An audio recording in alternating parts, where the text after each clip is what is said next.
uşaq olanda mı? O cavanı görəsən bəsliyə qocaldı anam. Bəlkə uşaq idim ondan gələzdi, mən böyüm deyə qocaldı anam. Oy çox gecələr neylədi sabah.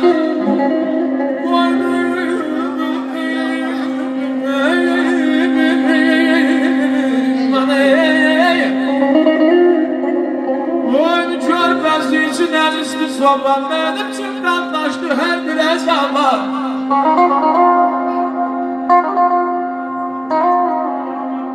Oy mənim üçün qanlaşdı hər bir əzaba. Balam deyə qocaldı yalan.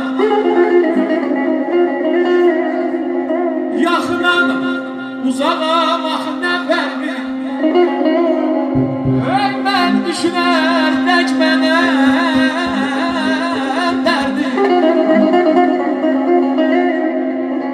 uşaq ikən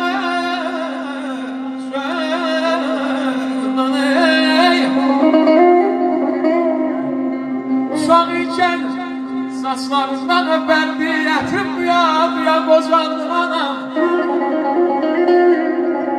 Qurqanında yazsan nə desən də bilir.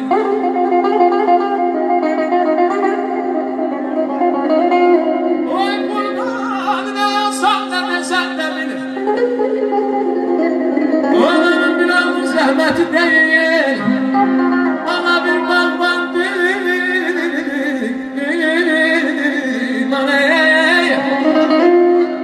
Ona bir bağbandır evladı seni, oxlayan qocadı yana. Mənə tərəf baxan yarım, qəmzəsinə qurban olur. Şirin sözlərini, o səsinə qurban olur. Mənə tərəf baxan yarım, qəmzəsinə qurban olur. Şirin sözlərini, qəmzəsinə qurban olur. Nəyə lazım bu iş mənə, gəldimi yazar küraya.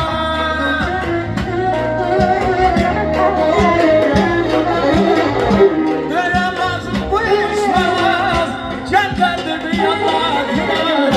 Bu qədərə gülük olmaz, həsrətinə qurban olur. Bu qədərə gülük olmaz, həsrətinə qurban olur. Qurban olur, o səsinə qurban olur.